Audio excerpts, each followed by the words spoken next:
Hello, hi, guys. Welcome to Mr. Kiasu, episode 1, where I'll be comparing things on my channel, whether will be worth the value of the things that is used in comparison here. So today, as you can see, we're looking at two PS4 games, two titles that I really like very much.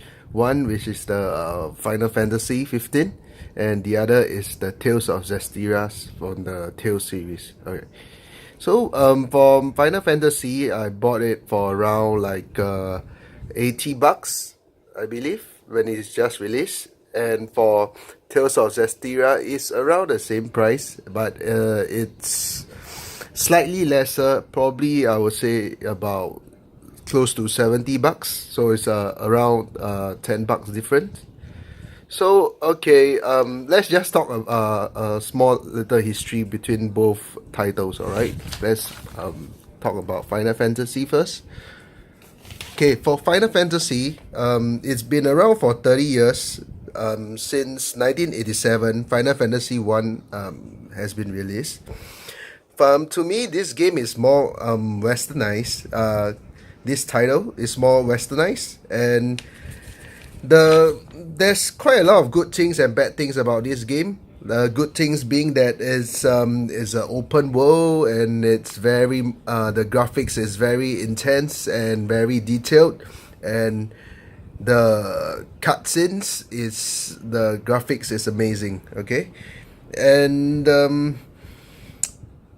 but then again, there's quite a few like downsides that I really want to talk about this game. Like for example, the summoning is only allowed under certain conditions, unlike most of other FF titles and other FF games.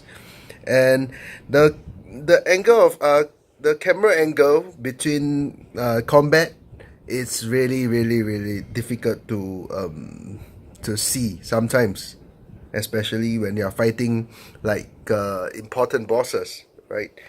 And the magic system and storyline could be better, as well as the character progression. And the main concern for this title is the lack of save points during major dungeons, and as well as like just basically, if people that play that game will know that when you enter a very like for example, the what is that called, the Omega weapon, that dungeon, and you can't save it, it becomes quite annoying, if you know what I mean.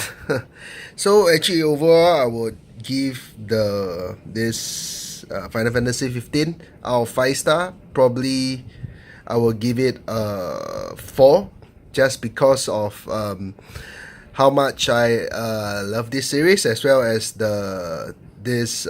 how actually the combat system is really intriguing and strategic, but you just have to get used to it, and you'll come to like it the more you play it. Okay, all right. So now on to Tales of Zesteria, another series that single RPG game that I really like. Okay, it's part of the Tales series. Okay, some history. The Tales series started back in 1995, and it's just 8 years after the Final Fantasy has been released, the sequel. Tales of Zestiria is a bit different than Final Fantasy 15 because it's a Japanese anime style, and graphic wise it's more anime-ish and cartoonish, I would say. And it's actually, Tales of Zestiria, I did some research, is actually the third most high profile RPG just behind Dragon Quest, Final Fantasy and Dragon Quest. Alright, so Tales is actually the third most like popular in Japan in terms of the popularity and the title itself. So the longer time actually for Tales of Zesteria, when you put into the game, you'll enjoy the game more. Why would I say so? Because when I started the game, like for quite a while, like probably 10 hours, I didn't know what I was doing. I was just leveling up my dudes and just basically going through the storyline. Okay, so and the more time you spend on Tales of Zestiria, the more you will understand the combat and the equipment system. So then for some, sorry guys, let me rephrase. Okay,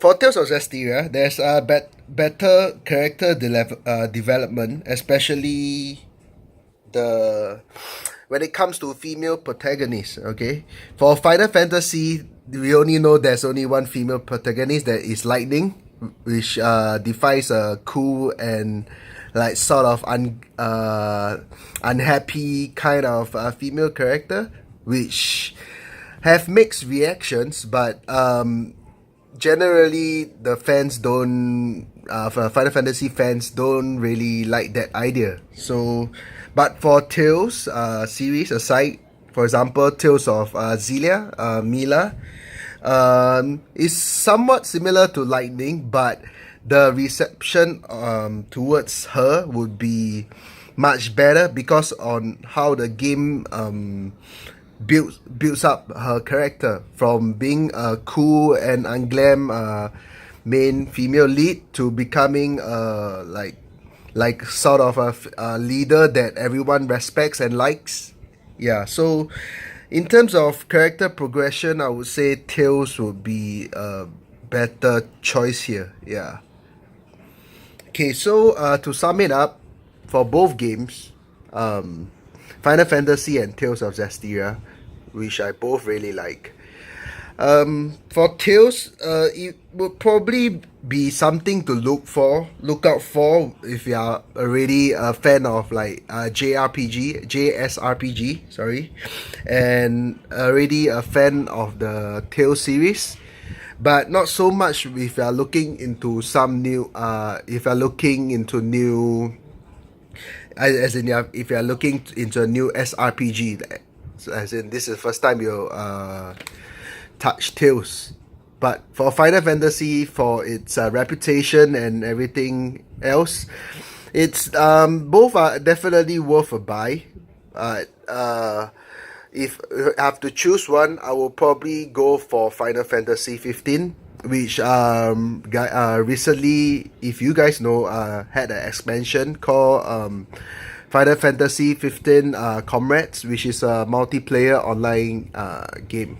Yeah, so you can actually team up with your friends and somewhat, and if your friends are not online, you can actually play with AIs to clear the dungeon, which is like somewhat like a dragon quest. Yeah, so it's worth to keep a lookout for. It's a DLC downloadable content, which you just have to pay like probably $30 Sing dollars. Yeah, so you can enjoy the content of it. So okay, that's all guys for today. Hope you enjoy the series. Sorry for my stutter and everything. It's my first video, so I'll try to be better as we go along. So yeah, I hope I see you again. So see ya.